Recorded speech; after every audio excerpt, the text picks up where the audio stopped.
may go to the second question.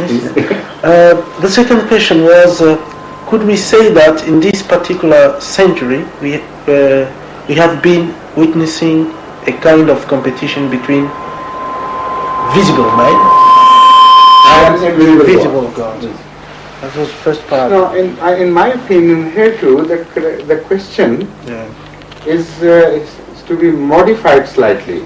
That's right. Because it is not this particular century, but in every century, this is the same thing.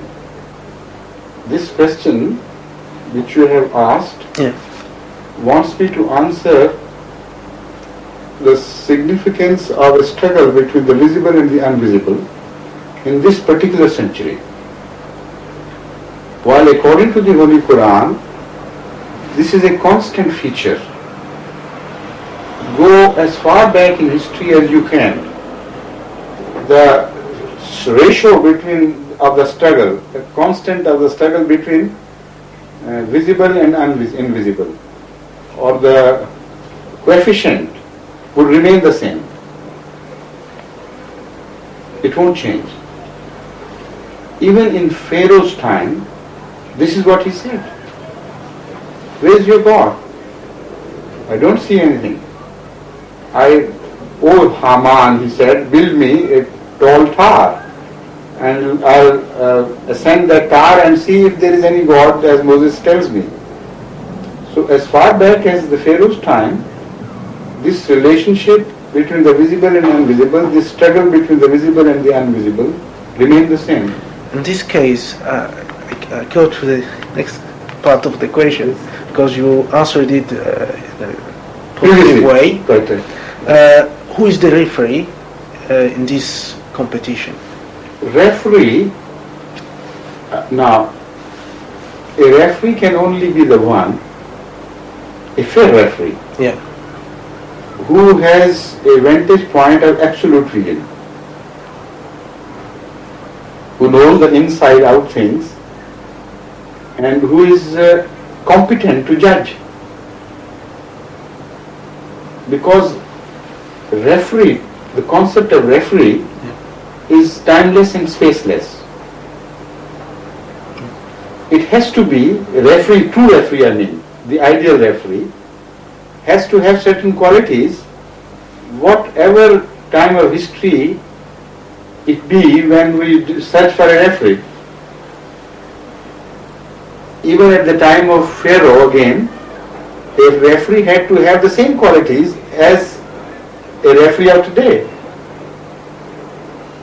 So a referee should have certain qualities. Otherwise his reference would be wrong, or the answer to what we refer to him would be wrong. And those qualities obviously are that his comprehension should be perfect. At least perfect in the sense that whatever is offered to him for reference, he can fully comprehend that much at least. A football referee would be a different referee, and a referee for other disputes would be a different type of referee. But the basic fundamentals would remain the same, that whatever is referred to him for his judgment, for his final word, he should be capable of understanding that perfectly. He should be a neutral authority. You see? If he is a party, he can't be a referee. Now, in this case, unfortunately, no human being can be a referee anyway. Why? Because, number one, he is not gifted with these qualities, a perfect knowledge of what he is going to judge. He doesn't know the universe itself. How can he improve from the study of the universe if there is a creator or not?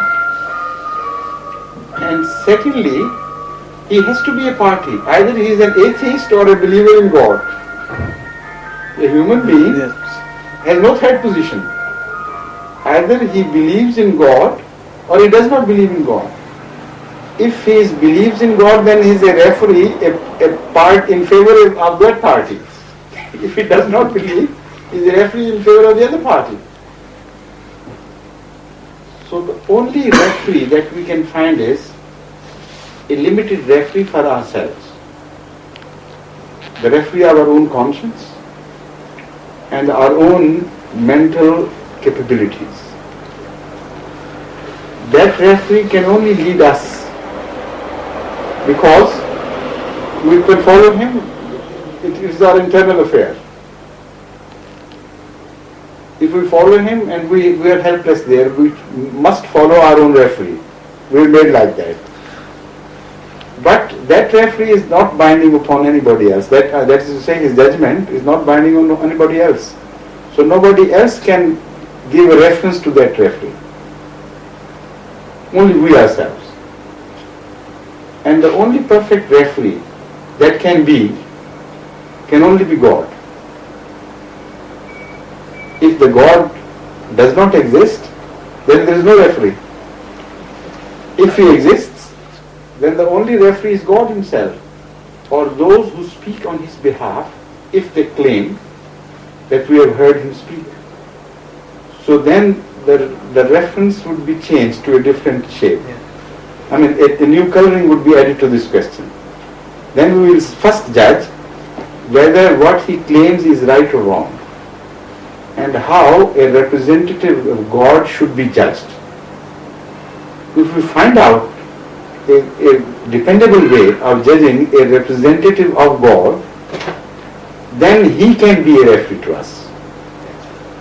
I think that was one of the questions. Yes, how could we trust him? I think you have answered this question already. Yes, that's right. You have answered it. That's right. Because my problem was, as far as God was invisible, to refer to him is not easy. So I already told you. So I think I'm satisfied with the answer. Thank you very much. Thank you very much. Thank you for your fair-mindedness. I think you could be a good referee in this respect.